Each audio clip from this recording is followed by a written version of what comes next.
selamat beribadah saudara, kita memperingati kelahiran Tuhan Yesus di tempat ini bersama-sama. Ada sukacita di rumah Tuhan, amin. Haleluya. Kita sangat bersemangat ya di dalam rumah Tuhan. Kita mau memuji dan menyembah Tuhan bersama-sama. Haleluya. Mari kita sama-sama tundukkan kepala. Kita mau berdoa. Terima kasih Tuhan Yesus, Engkau sudah lahir bagi setiap kami. Ini setiap kami anak-anak-Mu Tuhan, yang datang beribadah pada hari ini Tuhan, untuk memperingati hari kelahiran-Mu. Hari yang luar biasa, yang membawa kemenangan bagi setiap kami. Terpujilah nama-Mu Tuhan. Kami mau serahkan ibadah ini Tuhan, awal, pertengahan hingga akhirnya. Mari Roh Kudus bawa setiap kami masuk hadirat Tuhan lebih lagi hanya di dalam nama Tuhan Yesus Kristus. Terpujilah nama Tuhan. Kami ibadah pada pagi hari ini dalam nama Tuhan Yesus Kristus. Haleluya. Amin.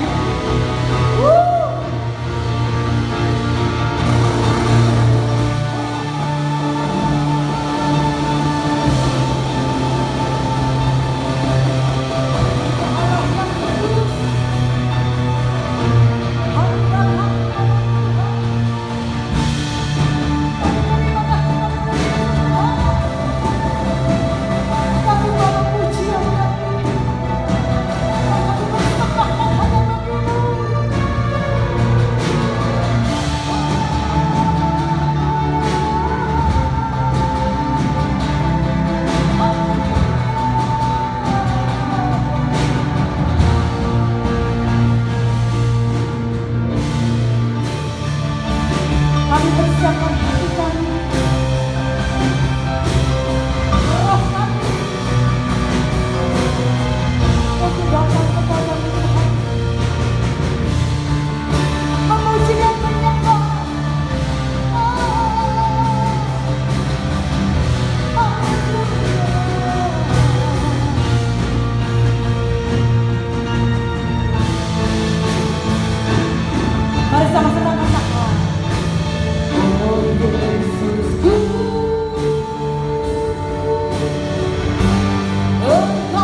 hadapan-Mu. Biarlah sukacita-Mu penuh atas setiap kami. Dan pujilah nama-Mu Tuhan.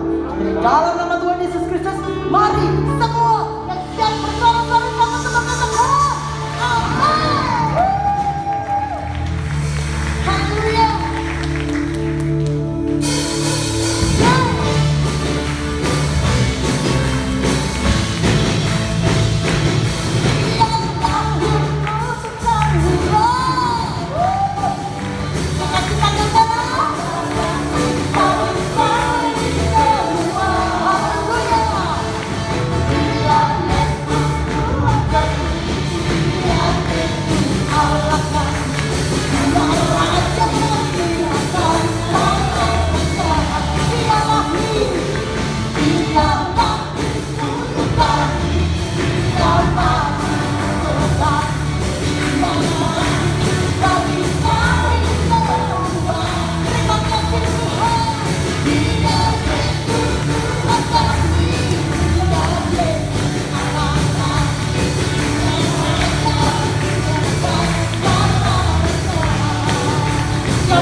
lebih lagi mengasihi kita. Masih mau lanjut memuji Tuhan, amin. Sorakan haleluya. Yeay. Aku jalan kebenaran dan jalan kehidupan. Yesus dalam sampai percaya. Aku percaya Tuhan. Aku jalan. Apa yang dikatakan Tuhan?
Pujian, haleluya. Terima kasih Tuhan. Sebentar kami akan diberkati dengan berani Tuhan. Mari kita dengan pujian ini saudara. Oh haleluya. Oh terima kasih Tuhan. Seorang anak lahir untuk kita. Seorang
kami penuh dengan ucapan syukur untuk segala anugerah keselamatan yang Tuhan sudah karuniakan buat setiap kami, sehingga kami yang percaya tidak binasa, melainkan boleh beroleh hidup yang kekal. Terima kasih untuk karya-Mu yang ajaib buat setiap kami. Pagi hari ini kami boleh datang di rumah Tuhan. Kami sampaikan puji-pujian sorak-sorai kami kepadamu Tuhan, Raja di atas segala raja, Tuhan di atas segala Tuhan, yang layak untuk ditinggikan dan diagungkan. Dan kami percaya setiap pujian yang kami sampaikan, yang keluar dari hati yang sungguh mengasihi Tuhan, maka pujian kami boleh menyenangkan hati Tuhan. Engkau hadir di tengah-tengah ibadah kami, bersemayam di atas pujian penyembahan setiap umat-umat-Mu ya Tuhan. Terima kasih buat kehadiran-Mu. Kami membuka hati kami, mengambil sikap seperti Maria, untuk duduk diam di bawah kaki Tuhan, menerima firman kebenaran yang sangat kami butuhkan. Mari Roh Kudus urapi setiap kami, lembutkan hati kami, beri kami hati seorang hamba, telinga seorang murid, sehingga ketika benih firman Tuhan itu ditaburkan, tidak berlalu dengan sia-sia, melainkan firman Tuhan itu sungguh boleh tertanam, berakar, bertumbuh dan berbuah di dalam kehidupan setiap kami, sehingga membawa iman rohani kami semakin didewasakan, dan kami boleh hidup seperti yang Kau kehendaki ya Tuhan. Roh Kudus, atas hamba-Mu yang terbatas, taruh pikiran dan perkataan Kristus pada diri hamba-Mu. Ialah pengurapan dari tempat yang maha tinggi turun atas hamba-Mu, sehingga apa yang hamba sampaikan benar-benar datang daripada Tuhan. Engkau boleh berkata-kata, menghibur, menguatkan, menasehati, dan membimbing serta menuntun langkah kehidupan setiap kami umat-umat Tuhan. Terima kasih Tuhan, terima kasih. Sebentar kami akan sambut kebenaran firman Tuhan di dalam nama Tuhan Yesus Kristus. Semua yang siap diberkati dengan firman Tuhan bersama kita berkata amin. Sekarang duduk kembali Bapak Ibu Saudara. Ya. Shalom, puji Tuhan ya. Hari ini kembali kita boleh memperingati Natal, meskipun kita tidak membuat perayaan karena kita masih dalam situasi pandemi, tetapi tidak mengurangi hikmah Natal, makna Natal yang boleh kita peringati bersama-sama pada hari ini. Nah, judul perenungan firman Tuhan pada pagi ini adalah Natal dan perjuangan hidup. Sekali lagi, Natal dan perjuangan hidup. Natal merupakan saat di mana Tuhan Yesus menjelma menjadi manusia dengan lahir ke dunia. Ya, saya ulangi, Natal merupakan momen atau saat di mana Tuhan Yesus menjelma menjadi manusia dengan lahir di dunia ini. Sesungguhnya penekanan Natal bukan pada kelahirannya. Penekanan Natal adalah pada penjelmaan Tuhan Yesus menjadi manusia. Dalam wujud seorang manusia lahir ke dunia. Peristiwa Natal tidak terlepas dari perjuangan hidup. Banyak orang berpikir kalau mendengar kata Natal itu bicara tentang sesuatu yang menyenangkan. Entah itu hadiah-hadiah, kado-kado, atau mungkin pesta-pesta dan sebagainya. Padahal sesungguhnya peristiwa Natal itu tidak terlepas dari perjuangan hidup. Kalau kita memperhatikan di Alkitab, ketika Natal terjadi, Allah menjelma jadi manusia, lahir di dunia ini, maka ada banyak kesulitan yang dialami oleh tokoh-tokoh yang waktu itu terlibat secara langsung melalui Natal, yaitu Yusuf dan Maria. Kalau kita baca di Alkitab, ketika Yusuf dan Maria hidup, waktu itu bangsa Israel sedang dijajah oleh bangsa Romawi. Nah, saudara, tentu kita bisa membayangkan penjajahan itu seperti apa. Pasti penjajahan itu sesuatu yang sangat tidak menyenangkan, yang sangat tidak nyaman, tidak disukai oleh semua orang.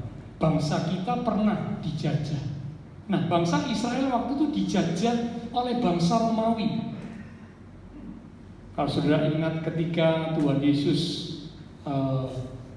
mati, ada 2 orang murid yang pulang ke kampung halaman mereka, yaitu Emmaus. Nah, mereka waktu di tengah jalan mereka bercakap-cakap dengan seorang yang lain yang datang bersama-sama dengan mereka, berjalan bersama dengan mereka.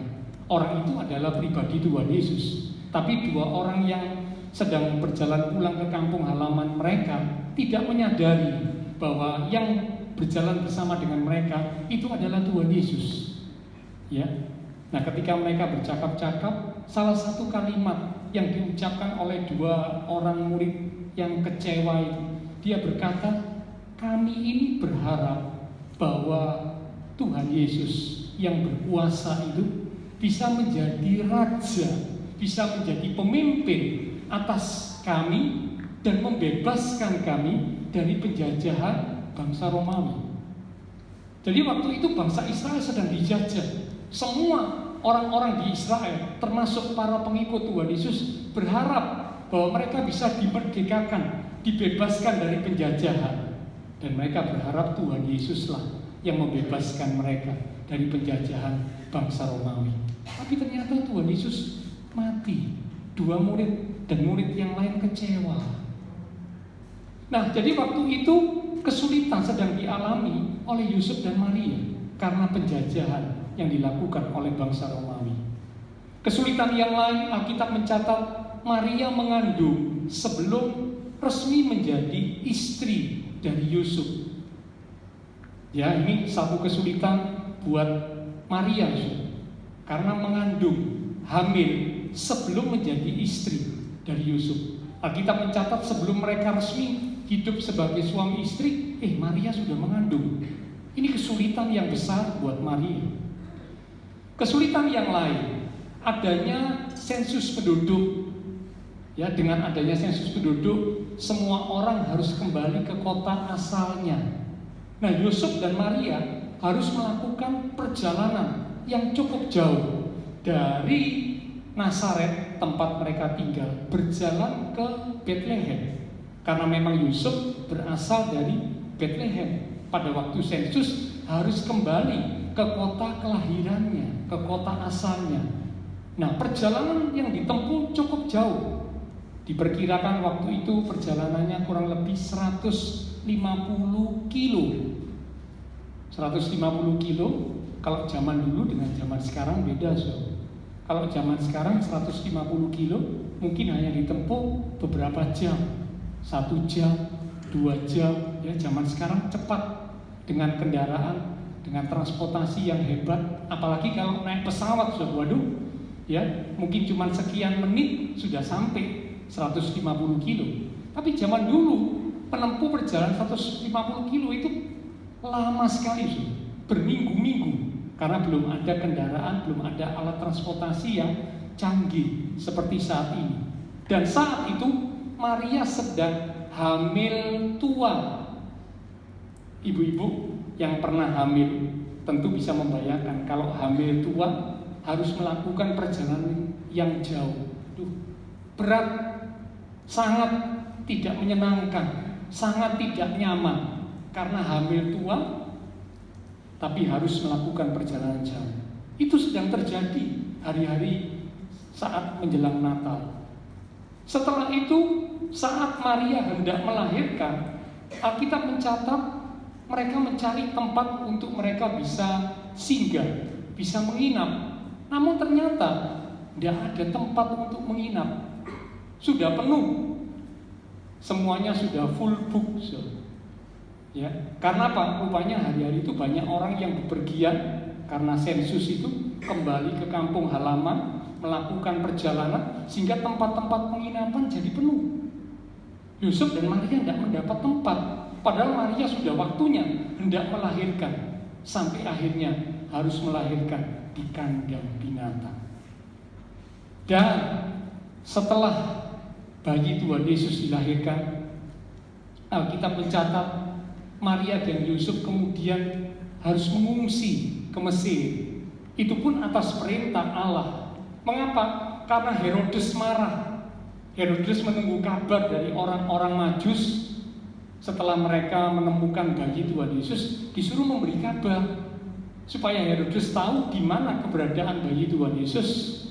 Dan Herodes punya rencana untuk membunuh bayi Tuhan Yesus. Nah, orang-orang Majus dalam tuntunan Allah tidak kembali ke Herodes, pulang ke negerinya melalui jalan yang lain. Herodes marah, semua anak yang berusia 2 tahun ke bawah harus dibunuh. Ya, karena Herodes tidak tahu di mana keberadaan bayi Tuhan Yesus itu di mana, tidak tahu, tidak dapat kabar dari orang Majus. Pembunuhan terjadi. Tapi sebelum itu terjadi, Allah memberitahu kepada Yusuf untuk membawa Maria dan bayi Tuhan Yesus mengungsi ke Mesir. Anak masih kecil harus dibawa mengungsi, mengungsi ke negara yang lain, cukup jauh. Ini hal-hal yang sulit. Ya, jadi kalau Bapak Ibu Saudara bisa berempati, bisa membayangkan kesulitan hidup, perjuangan hidup yang dialami oleh tokoh-tokoh yang terlibat dengan Natal secara langsung, itu ternyata sungguh berat. Dijajah oleh bangsa Romawi, mengandung sebelum hidup sebagai suami istri, ada sensus penduduk yang membuat harus melakukan perjalanan yang jauh, kurang lebih 150 kilo dalam kondisi hamil tua. Hendak melahirkan, tidak ada tempat penginapan, melahirkan di kandang. Kemudian harus mengungsi ke negara yang lain, ke Mesir, karena ada pembunuhan yang akan terjadi. Nah, jadi kita bisa membayangkan bahwa sesungguhnya Natal itu tidak terlepas dari perjuangan hidup. Jadi kalau Bapak Ibu Saudara mendengar kata Natal, jangan berpikiran ke hal-hal yang senang, hal-hal yang pesta, dan yang lain-lain. Tidak. Tapi ternyata Natal itu di dalamnya berisi perjuangan hidup. Nah, bagaimanakah sikap Yusuf dan Maria saat mereka sedang berjuang di dalam menjalani kehidupan? Meskipun memang mereka beroleh kasih karunia. Sudah ingat salam yang disampaikan oleh Maria ketika malaikat datang kepada Maria? Malaikat Tuhan berkata, "Salam, hai engkau yang dikaruniai Allah." Meskipun mereka beroleh kasih karunia, namun perjuangan di dalam kehidupan harus mereka alami. Nah, bagaimanakah sikap Yusuf dan Maria sebagai tokoh-tokoh yang terlibat secara langsung di peristiwa Natal saat mereka sedang berada dalam tantangan, kesulitan? Mari kita akan lihat sama-sama. Yang pertama, sikap Yusuf dan Maria saat mereka berada dalam kesulitan adalah taat dan berserah. Sekali lagi, taat dan berserah. Kita lihat ayatnya dalam Lukas pasal 1 ayat yang ke-34 dan 38. Lukas pasal yang pertama di ayat yang ke-34 dan 38. Demikian firman Tuhan. Kata Maria kepada malaikat itu, "Bagaimana hal itu mungkin terjadi karena aku belum bersuami?" Ayat 38. Kata Maria, "Sesungguhnya aku ini adalah hamba Tuhan. Jadilah padaku menurut perkataanmu itu." Sekali lagi, jadilah padaku menurut perkataanmu itu. Lalu malaikat itu meninggalkan dia. Ini ayat-ayat yang menceritakan ketika Maria diberitahu, kamu akan mengandung, ya, melahirkan juru selamat. Maria kaget. Maria berkata, "Bagaimana mungkin hal itu terjadi? Aku ini belum bersuami." Memang punya calon suami, tapi belum bersuami, belum hidup sebagai suami istri. Lah kok sekarang aku hamil? Kalau wanita punya suami hamil itu wajar, so. Tapi kalau wanita tidak punya suami lalu hamil, apa pikiran dan pandangan orang? Tentu sangat negatif. Itu yang ada di benak Maria. Itulah sebabnya Maria bertanya, bagaimana itu mungkin terjadi? Aku ini belum punya suami, calonnya sudah ada, tapi belum jadi suamiku. Tapi di ayat 38 Maria berkata, jadilah padaku menurut perkataanmu ya Tuhan, karena aku ini adalah hamba Tuhan. Nah Bapak Ibu Saudara, ketaatan Maria sehingga membuat Maria mampu berserah dan mampu berkata, jadilah padaku menurut apa yang Tuhan kehendaki.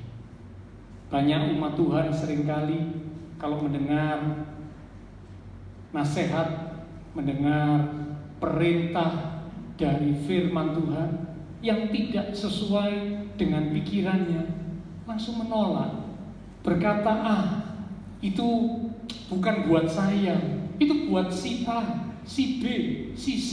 Kalau buat saya, enggak, ya, saya tidak cocok, saya tidak bisa menerimanya, sehingga akhirnya mereka tidak bisa taat, mereka tidak bisa berserah.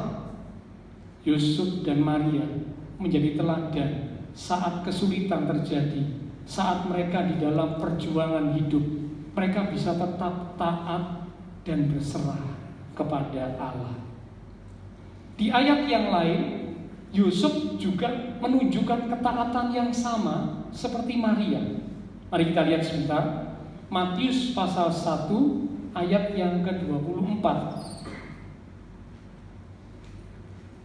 Injil Matius pasal yang pertama di ayat yang ke-24. Demikian firman Tuhan.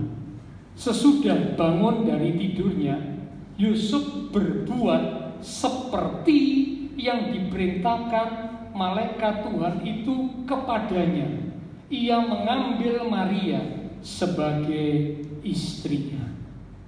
Ayat-ayat di atas menceritakan Yusuf sempat kecewa, Yusuf sempat punya niat untuk berpisah dan melanjutkan hubungan dengan Maria, tapi dia mau berpisah dengan baik-baik. Alkitab berkata karena Yusuf seorang yang tulus hatinya, dia tidak mau mencemarkan nama Maria, dia hendak meninggalkan Maria dengan baik-baik, dengan diam-diam, karena dia kecewa, kok tunangannya hamil sebelum mereka resmi menjadi suami istri. Saat Yusuf mempertimbangkan hal itu, malam harinya datanglah malaikat memberitahu Yusuf, anak yang ada dalam kandungan Maria itu adalah karena karya Roh Kudus, bukan karena perbuatan manusia, tapi karena karya Roh Kudus. Karena itu jangan engkau takut mengambil Maria sebagai istri. Dan Alkitab mencatat sesudah bangun dari tidurnya, sesudah Yusuf mendapat pemberitahuan, mendapat perintah yang seperti itu, dikatakan Yusuf berbuat seperti yang diperintahkan oleh malaikat Tuhan kepadanya. Ternyata Yusuf dan Maria ini adalah orang-orang yang memang taat dan mampu berserah penuh kepada Allah. Tidak heran jikalau dari sekian banyak orang, mereka yang terpilih mendapat kasih karunia dari Allah. Kandungan Maria boleh dipakai untuk kehadiran bayi Tuhan Yesus dan kemudian lahir ke dunia ini. Karena apa? Mereka adalah orang-orang yang taat dan berserah. Bapak Ibu Saudara, di dalam menjalani kehidupan yang sulit ini, kalau kita sebagai umat Tuhan tidak taat, tidak mau taat, tidak bersedia untuk taat, sudah hidup ini sulit, nantinya akan jadi semakin sulit. Mengapa? Karena ketidaktaatan itu mendatangkan akibat. Ketidaktaatan itu mendatangkan dampak yang buruk dalam hidup seorang umat Tuhan. Tapi kalau kita sebagai umat Tuhan bisa belajar untuk taat dan berserah, meskipun mendapat perintah yang tidak cocok dengan akal kita, tidak sesuai dengan keinginan kita, tapi karena Tuhan yang memberi perintah, kita berkata, aku mau belajar taat.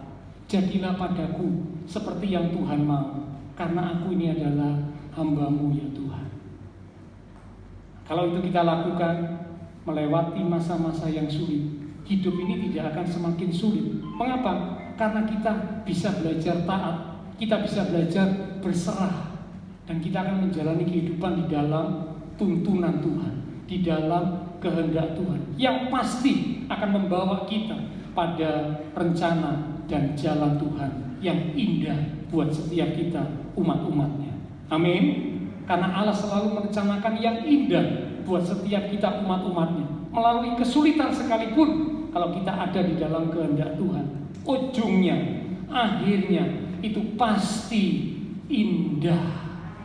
Sudah ingat kisahnya Yusuf, anaknya Yakub, melalui kesulitan, dibuang ke sumur, dijual sebagai budak, kemudian masuk ke penjara karena fitnahan istri Potifar. Namun ternyata kesulitan yang dialami Yusuf membawa Yusuf masuk kepada rencana Tuhan yang indah. Mengapa? Karena Yusuf tetap belajar taat dan berserah. Kalau Yusuf melawan kehendak Tuhan, ceritanya beda. Hidup Yusuf akan semakin sulit, hidup Yusuf akan semakin kacau, hidup Yusuf akan semakin berantakan, karena dia akan semakin keluar dari rencana Allah yang indah. Ya, jadi karena itu yang pertama, sikap yang benar yang dimiliki oleh Yusuf dan Maria saat mereka sedang berjuang di dalam kehidupan adalah mereka memiliki ketaatan dan penyerahan yang penuh kepada Allah. Yang kedua, sikap yang dimiliki oleh Yusuf dan Maria yang kedua, ini sambungan dari yang pertama ya. Ini ada kaitan dengan yang pertama. Kalau yang pertama itu taat dan berserah, yang kedua, mereka ini adalah pasangan yang kompak.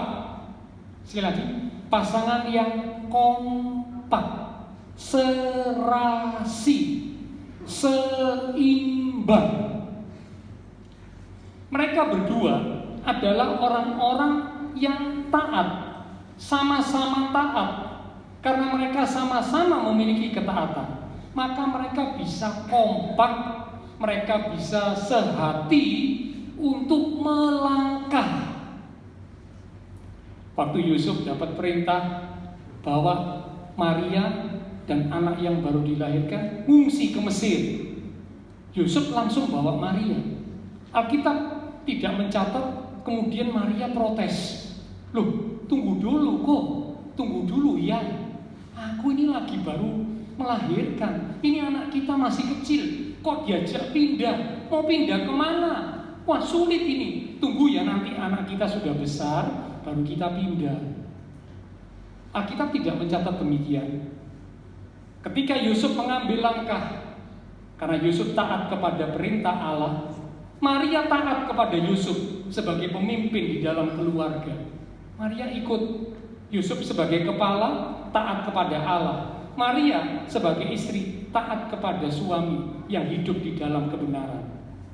Ikut, meskipun tidak enak, tidak siap, karena anaknya masih kecil, baru melahirkan beberapa saat, harus mengungsi jauh, tapi taat. Mereka bisa jadi pasangan yang kompak, sehati. Karena apa? Dua-duanya adalah memiliki ketaatan. Karena itu Alkitab berkata, janganlah kamu merupakan pasangan yang tidak seimbang dengan orang-orang yang tidak percaya. 2 Korintus 6 ayat 14. Kita lihat sebentar ya. 2 Korintus 6 ayat 14. Saya sering menyampaikan ayat-ayat ini buat para pemuda-pemudi yang belum berumah tangga. Saya katakan sesuai Alkitab, janganlah kamu merupakan pasangan yang tidak seimbang dengan orang-orang yang tak percaya. Sebab persamaan apakah yang terdapat antara kebenaran dan kedurhakaan?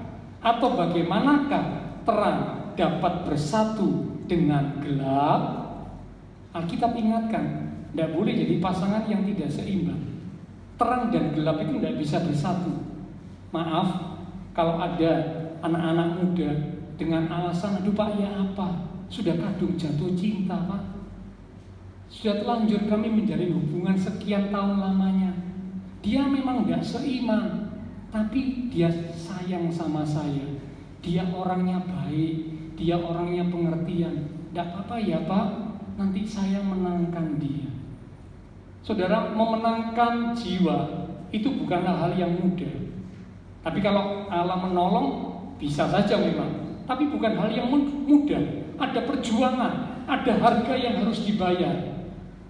Kalau memaksakan diri untuk tetap menikah dengan pasangan yang tidak seiman, itu berarti menentang, melawan firman Tuhan. Kalau tetap diterjang, ya silakan. Kan manusia punya kehendak bebas. Tapi ingat, ada resikonya. Jangan sampai setelah menikah lalu ngomong nangis-nangis, Pak Pendeta, saya tidak kuat ini hidup dengan istri saya, hidup dengan suami saya yang tidak seiman. Dulu baik Pak, dulu pengertian, sekarang setelah menikah kelihatan belannya. Karena apa? Tidak seiman. Terang dan gelap tidak bisa bersatu. Yusuf dan Maria adalah pasangan yang kompak. Dua-dua orang yang taat kepada kebenaran. Mereka bisa menjalani kehidupan rumah tangga mereka dengan kompak, dengan sehati. Di dalam perjuangan kehidupan, kalau suami istri bisa kompak, itu menjadi sesuatu yang indah. Indah. Karena Mazmur pasal 133, kalau Bapak Ibu baca ya, nanti bisa baca di rumah. Mazmur pasal 133 ayat pertama sampai yang ketiga, dikatakan sungguh alangkah indahnya bila bisa berdiam dengan rukun, hidup di dalam persaudaraan yang rukun, termasuk hidup di dalam keluarga rumah tangga yang rukun, bisa kompak, suami istri bisa kompak, itu sesuatu yang indah. Mengapa? Karena Mazmur berkata, kesanalah berkat diperintahkan. Kalau tidak bisa rukun, tidak bisa terima berkat. Mau dikirim berkat, berkatnya belok. Karena apa? Maaf, lagi berantem. Kalau ketemu seperti Tom and Jerry, ya, ketemu sih berantem, musuhan, saling membenci, saling menyakiti, saling menyerang. Yang ada seperti itu, Bagaimana berkat mau datang? Tidak mungkin. Rugi. Ya.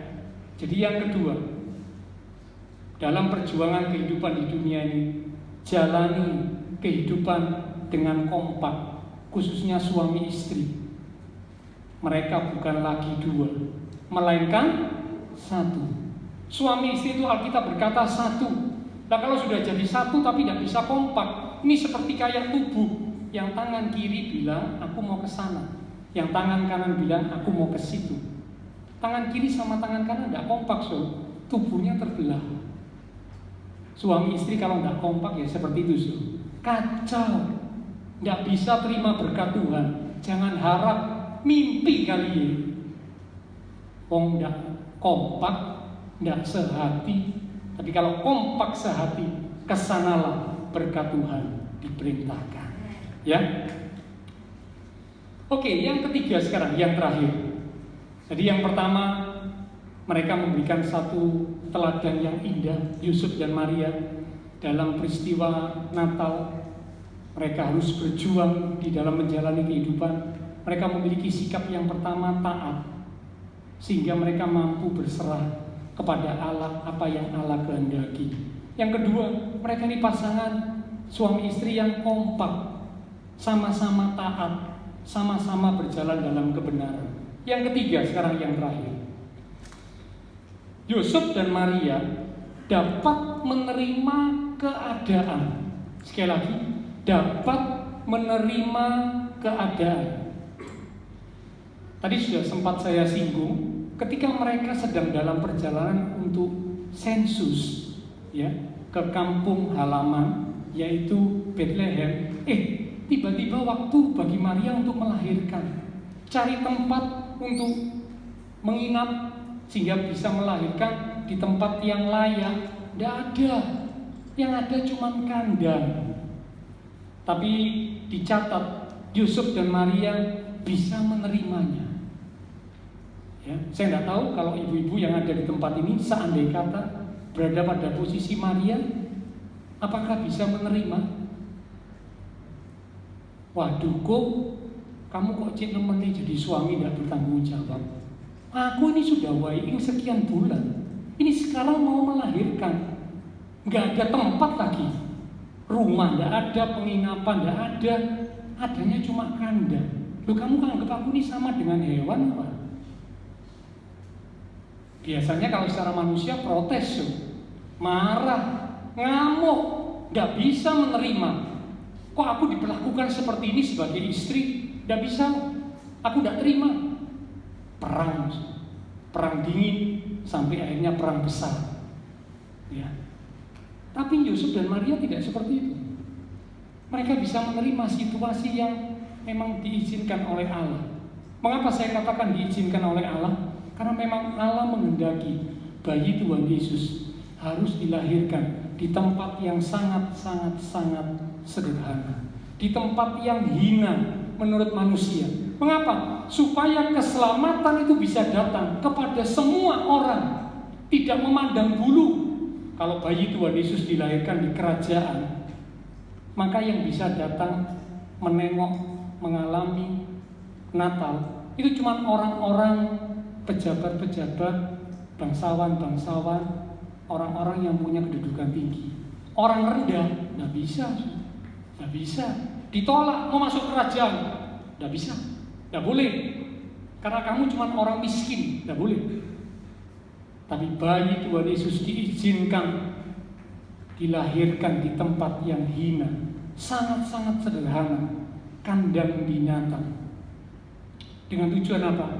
Supaya semua orang, mulai dari golongan yang terpelajar, golongan tinggi, golongan punya kedudukan, sampai pada orang yang sederhana, orang yang tidak terpelajar, orang yang miskin, mereka bisa datang menerima keselamatan.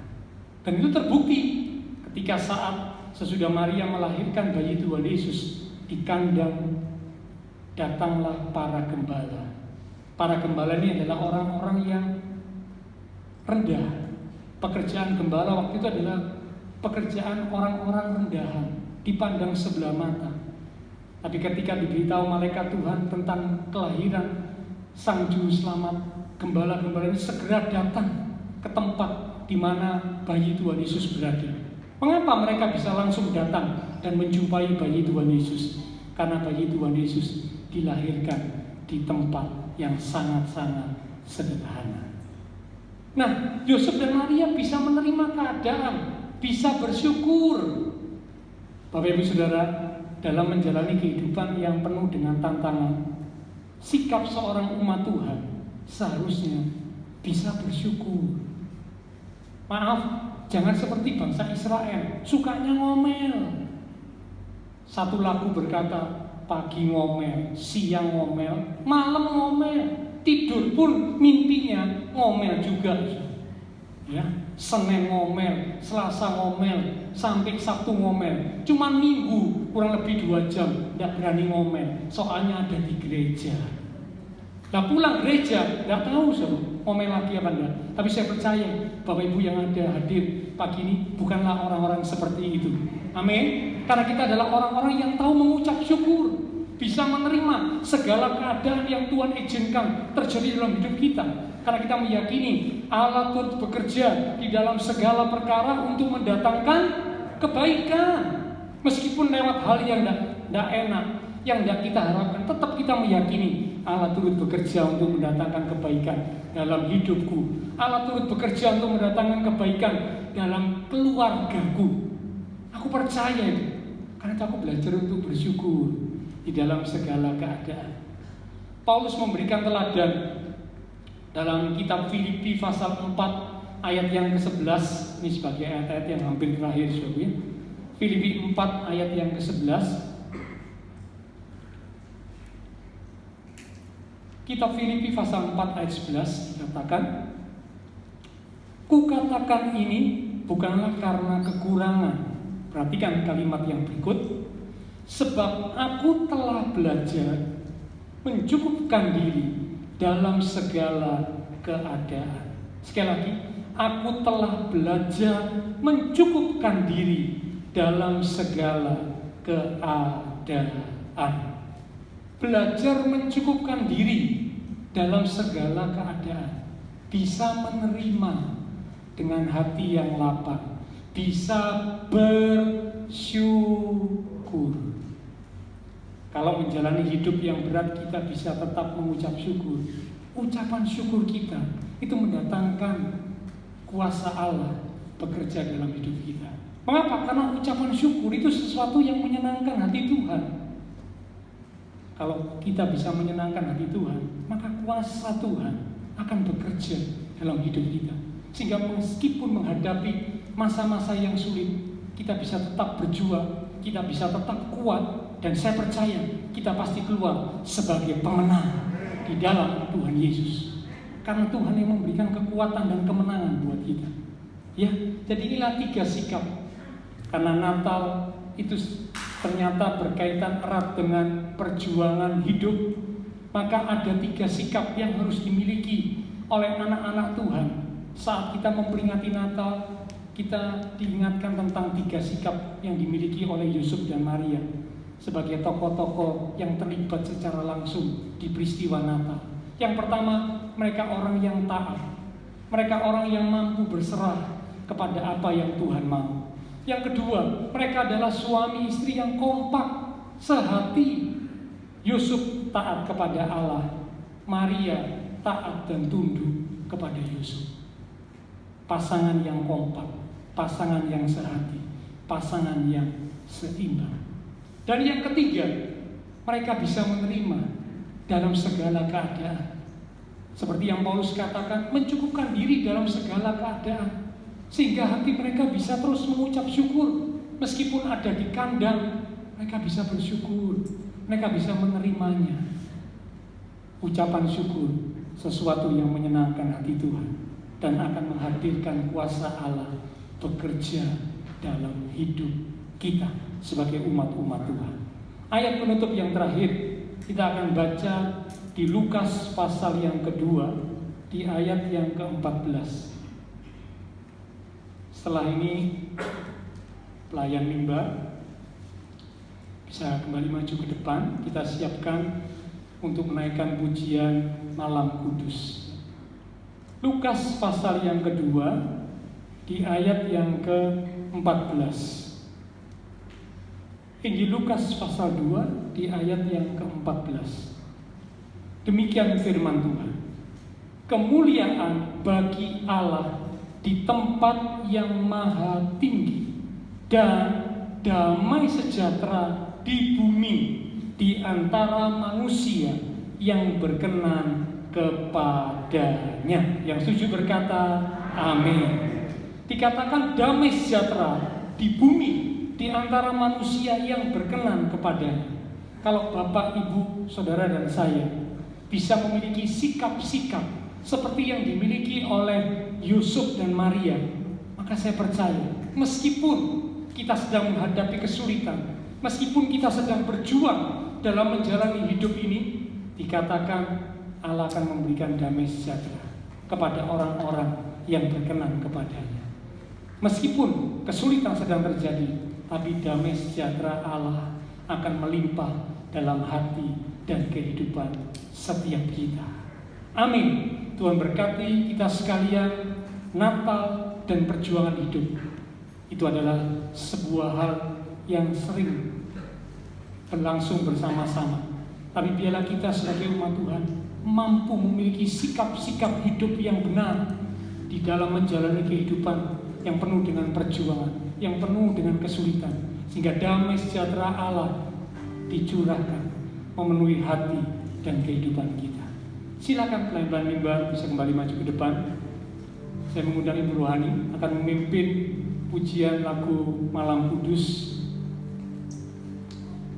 Silakan.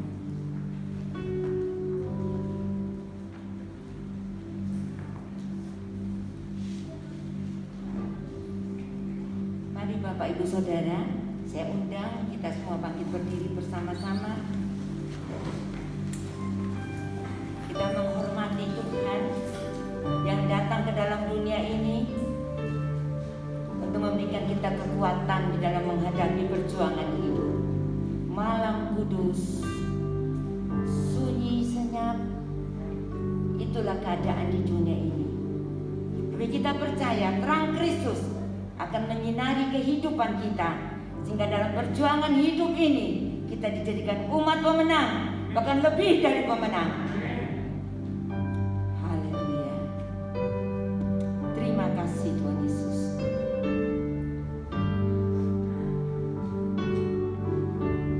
Malam kudus,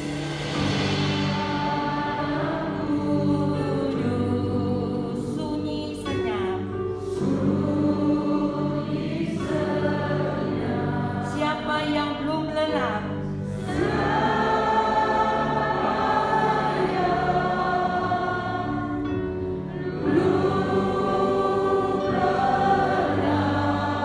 Ayah bunda yang tinggal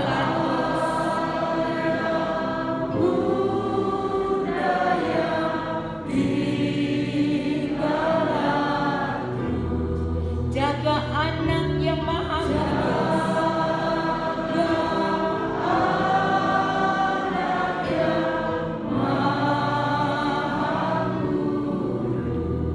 anak dalam malam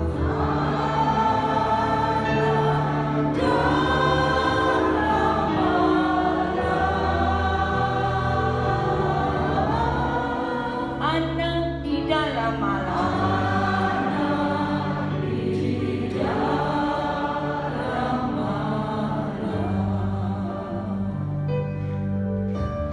Hai lihatlah, di Efrata, terang besar, turunlah,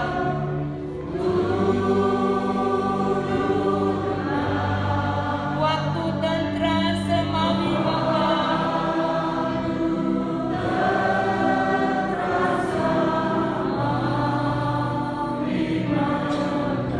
Puji Allah sebab nikmatnya.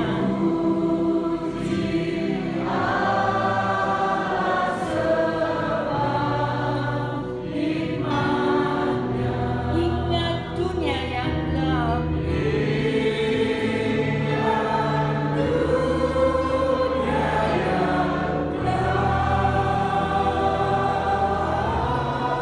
Ingatlah dunia yang gelap.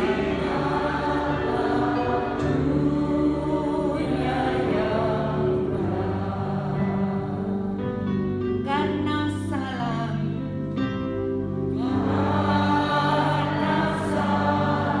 amat besar,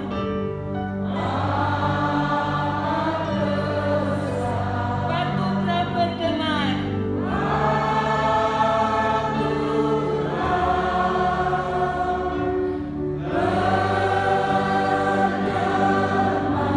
Bagi dunia yang telah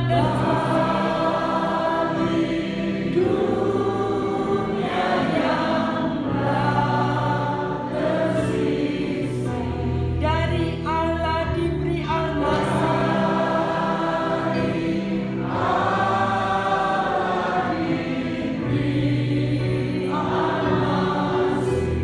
jadi pohon hayat.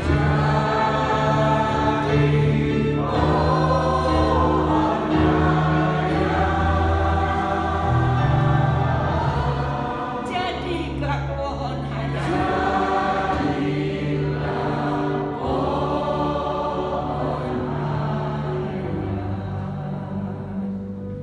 Kami bersyukur kepadamu Tuhan, kembali pada pagi hari ini Engkau melawat setiap kami umat-Mu Tuhan, dalam kami memperingati hari kelahiran Tuhan Yesus Kristus yang adalah Tuhan dan Juru Selamat kami.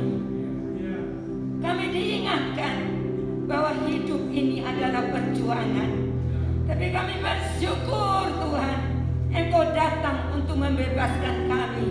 Engkau datang untuk menolong kami. Engkau datang untuk menyatakan pribadi-Mu, bukan sebagai bayi, tetapi sebagai juru selamat. Raja di atas segala raja, Tuhan yang berkuasa, Allah yang hidup. Engkau akan nyatakan dalam hidup kami, sehingga kami yang sakit terima kesembuhan, kami yang susah dihiburkan, kami yang lemah dikuatkan, kami yang mengalami jalan buntu, Engkau buat jalan baru dalam hidup kami Tuhan. Kami yang dalam tekanan hidup, Engkau janji memberikan kami kemenangan, dan kemenangan dari Engkau itulah kepastian adanya. Engkau mengubahkan hidup kami dari yang hina jadi mulia, dari yang tidak berdaya mendapatkan kekuatan baru, karena kami menanti-nantikan Engkau. Terima kasih Tuhan, Engkau mengubahkan hidup kami. Air mata Engkau ubahkan menjadi mata air. Ada sumber kehidupan dalam kehidupan kami. Terima kasih Bapa, terima kasih. Biarlah dalam kami memperingati Natal ini, hidup kami diubahkan Tuhan. Kami boleh memiliki karakter seperti yang dimiliki oleh Yusuf dan Maria. Kami mau belajar taat dan berserah penuh kepadamu Tuhan. Kami mau hidup kompak, sehati, sepikir, dengan pasangan hidup, dengan keluarga, dengan sesama seiman, terutama dengan Engkau Tuhan. Dan kami juga mau belajar berserah penuh kepadamu. Dalam ucapan syukur kami mau terima Tuhan apapun yang Engkau lakukan dalam hidup kami. Kami tahu itu yang terbaik, karena pasti mendatangkan kebaikan asal kami mengasihi Tuhan. Kami percaya berkat Natal pada pagi hari ini kami terima dengan iman. Lalu kami sungguh-sungguh Tuhan meyakini Engkaulah satu-satunya Tuhan yang hidup, yang berdaulat atas hidup kami, yang menyatakan pribadi-Mu buat kami. Kami mau fokus kepada Tuhan, bukan kepada masalah yang ada di sekitar kami, karena kami punya Tuhan yang besar, Tuhan yang dahsyat, Tuhan yang ajaib, Tuhan pembuat mujizat, dan segala sesuatu, kuasa di surga dan di bumi yang ada di dalam tangan-Mu. Terima kasih Bapa, terima kasih Tuhan, terima kasih Roh Kudus. Pagi hari ini kami percaya kami semua sudah terima berkat yang khusus, yang komplit Tuhan, yang Tuhan berikan untuk setiap kami. Sehingga ketika kami melangkah masuk dalam tahun yang baru, tidak dengan ketakutan, kekhawatiran, karena kami punya Tuhan yang ada bersama kami. Di setiap musim hidup kami, Engkau berjanji pelihara kami hari demi hari, waktu demi waktu, menit demi menit, setiap saat. Tidak pernah Engkau tinggalkan kami. Immanuel, Allah beserta kami. Terpujilah nama-Mu Bapa, terpujilah nama-Mu. Kami pegang janji-Mu, karena janji-Mu tidak pernah berubah, dahulu, sekarang, sampai selamanya. Janji-Mu ya dan amin. Inilah doa ucapan syukur kami yang kami naikkan di hadapan-Mu, dan kami percaya Engkau juga memberkati Bapak Gembala kami. Engkau pakai hamba-Mu untuk membawa kami jemaat Tuhan pada kedewasaan rohani. Kami boleh makin hari makin belajar mengerti Tuhan, mengerti rencana dan kehendak Tuhan buat pemberitaan firman-Mu. Terpujilah nama-Mu Bapa.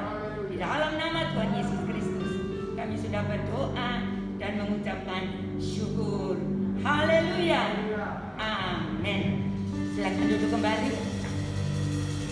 Puji nama Tuhan.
Dan saya tahu dia tunggu saya di sana.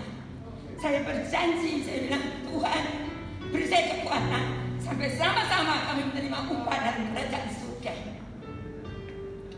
Saya berterima kasih dan bersyukur sangat kepada Tuhan yang sungguh mengasihi saya, memberikan anak menantu cucu keluarga saya yang mengasihi, memberikan jemaat Tuhan, Bapak Ibu Saudara sekalian yang menjadi jemaat Tuhan di tempat ini, baik di Licudan, yang mengasihi saya, yang terus berdoa buat saya. Itulah yang jadi kekuatan buat saya untuk menjalani hidup ini. Karena tadi firman Tuhan katakan perjuangan hidup itu ada, tapi kita menjadi umat pemenang, bahkan lebih dari pemenang. Untuk saya mengimbau Bapak Ibu Saudara, jangan khawatir dan takut. Jangan pernah merasa diri tua. Saya katakan, kalau orang katakan saya tua, saya tidak tua, tapi saya senior. Saya mau melayani Tuhan sampai nafas hidup yang terakhir untuk memuliakan nama Tuhan. Terima kasih sekali lagi. Tuhan Yesus memberkati buat semua ucapan, semua doa, semua yang diberikan ke saya.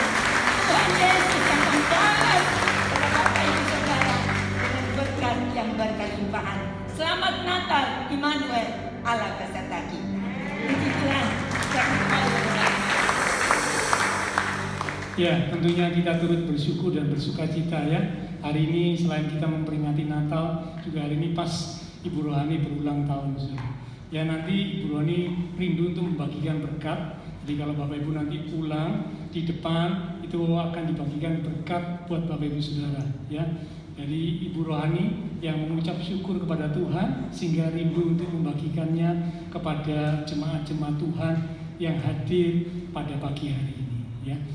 Karena itu saya mohon nanti pada waktu keluar, mungkin dari barisan yang paling belakang, supaya kita tetap menjaga dan menjalankan protokol kesehatan dengan baik, tidak menimbulkan kerumunan ya, karena ada berkat yang dibagikan. Jadi mohon nanti Bapak Ibu Saudara bisa keluar secara berurutan, bergantian, mulai dari barisan yang paling belakang, lalu kemudian barisan berikutnya, dan selanjutnya ya, sehingga tidak menimbulkan kerumunan.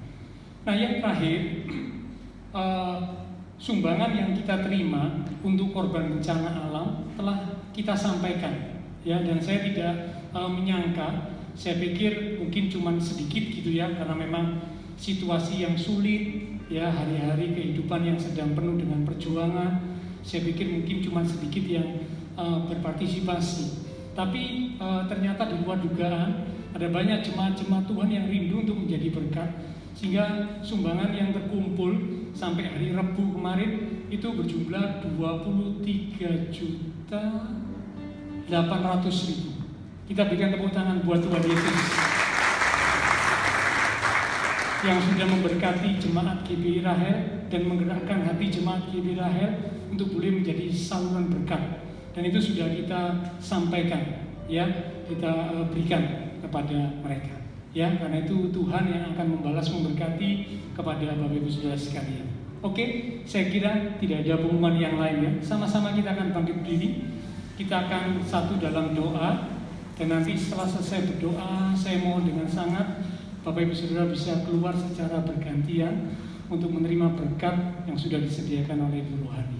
Mari kita akan berdoa. Terima kasih Tuhan Yesus, pagi hari ini bersama-sama kami umat Tuhan yang hadir, yang memperingati Natal, kami mengucap syukur kepada Tuhan. Kami percaya setiap kami umat Tuhan yang hadir diberkati Tuhan. Engkau memberkati kami di dalam iman rohani kami, di dalam kehidupan keluarga rumah tangga kami, di dalam pekerjaan kami, dalam studi kami, dalam kesehatan kami, dalam masa depan kami. Tuhan yang memberkati. Akan Engkau berjanji memberikan masa depan yang indah, penuh dengan pengharapan, karena Engkau menyertai kami sampai pada kesudahan alam. Bahkan kami percaya proteksi perlindungan Tuhan ada atas setiap kami umat-umat Tuhan. Kami berdoa buat jemaat-jemaat Tuhan yang membutuhkan bantuan doa. Jikalau ada mereka yang sakit, Engkau jamah, berikanlah kekuatan, kesehatan, kesembuhan di dalam nama Tuhan Yesus Kristus. Oleh bilur Tuhan Yesus, teman-teman seiman kami yang sakit disembuhkan, mereka yang sedang lemah, Tuhan kuatkan, mereka yang sedang susah, Tuhan hiburkan, mereka yang sedang menghadapi masalah pergumulan, ialah iman mereka tetap teguh, akan menyediakan pertolongan tepat pada waktunya. Terima kasih Tuhan, terima kasih. Semua yang sudah melayani persembahan yang akan dipersembahkan, apapun yang dilakukan setiap umat Tuhan karena mengasihi Tuhan, Allah sumber segala berkat akan memberkati kembali dan memakai kehidupan kami untuk boleh lebih lagi memuliakan Tuhan. Kami berdoa memberkati bangsa negara kami Indonesia, pemimpin-pemimpin bangsa kami, kota kami Surabaya, akan tetangga lingkungan sekitar gereja Tuhan. Memberkati setiap jemaat-jemaat Tuhan yang berulang tahun sepanjang minggu ini.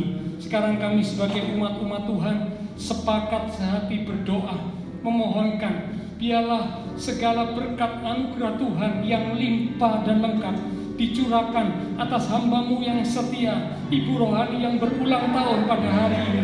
Berkat-berkat Tuhan yang lengkap dicurahkan, iman rohani yang semakin teguh, kekuatan kesehatan yang ditambahkan oleh Tuhan, damai sejahtera sukacita yang dilimpahkan, sehingga Ibu Rohani boleh terus melayani Tuhan sampai Engkau datang kembali, membangun iman jemaat-jemaat Tuhan, menjadikan jemaat Tuhan sebagai jemaat Tuhan yang semakin sungguh-sungguh di dalam Tuhan. Segala doa-doa kerinduan Ibu Rohani, Tuhan yang tahu, Engkau yang sanggup mengabulkannya. Biarlah semua boleh terjadi sesuai dengan kehendak Tuhan.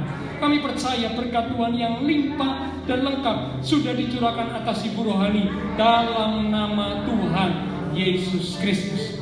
Terima kasih Tuhan, terima kasih. Setelah selesai ibadah, kami akan berpisah satu dengan yang lain. Kami akan kembali ke aktivitas kami, kembali ke keluarga rumah tangga kami. Biarlah segala berkat, anugerah, damai, sukacita yang melimpah dari Allah Bapa Surgawi, kasih Tuhan Yesus Kristus, dan persekutuan dengan kuasa Roh Kudus akan terus memimpin menuntun langkah kehidupan setiap kita, terus menyertai kita sekalian mulai pagi siang ini sampai Maranatha Tuhan Yesus datang kembali. Di dalam nama Tuhan Yesus Kristus, semua yang percaya diberkati Tuhan. Mari bersama dengan iman kita berkata amin. Mulai dari barisan yang paling belakang, bisa kuat